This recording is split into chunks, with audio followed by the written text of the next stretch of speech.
You know that friend who always cancels plans?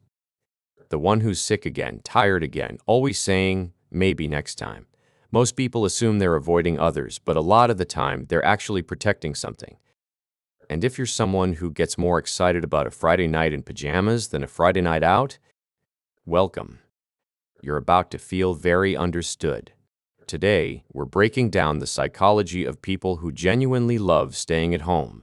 The kind of people society calls boring, but science explains in a completely different way.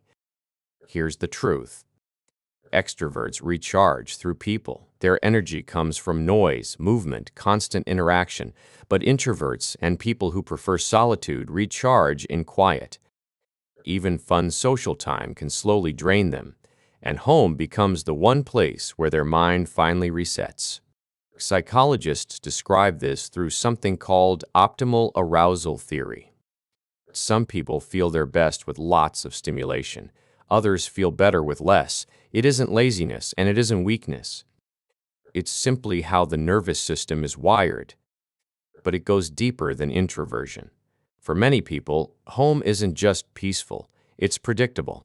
Outside, everything feels uncertain. Loud places, unexpected conversations, forced small talk, plans that change without warning. At home, you control the atmosphere, the lighting, the noise, the pace. For people who are sensitive or anxious, that comfort isn't a luxury, it's relief. And here's something interesting. Research shows that people who enjoy solitude often score higher in creativity, reflection, and problem solving. Staying home isn't always doing nothing. It's where thoughts settle, where ideas form, where the mind finally has space to breathe. Society glamorizes being out all the time. Parties, constant plans, the pressure to always be doing something exciting. But what if your best life looks like a quiet evening, a warm meal, and zero obligations? That isn't sad. That's self-awareness. Now, to be honest, sometimes staying home can come from a darker place. Social anxiety, past experiences, or depression that quietly whispers, why bother? For those people, home can become both a refuge and a trap. So the question matters. Do you stay home because it restores you or because leaving feels too heavy?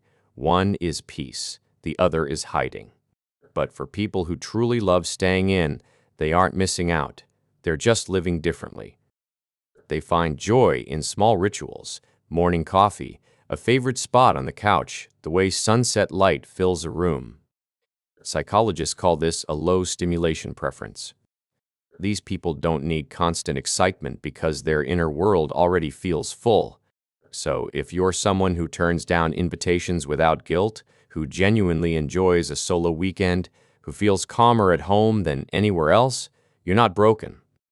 You're just wired for depth over noise and peace over performance. Tell me honestly, are you a homebody by nature, or do you think people are just making excuses?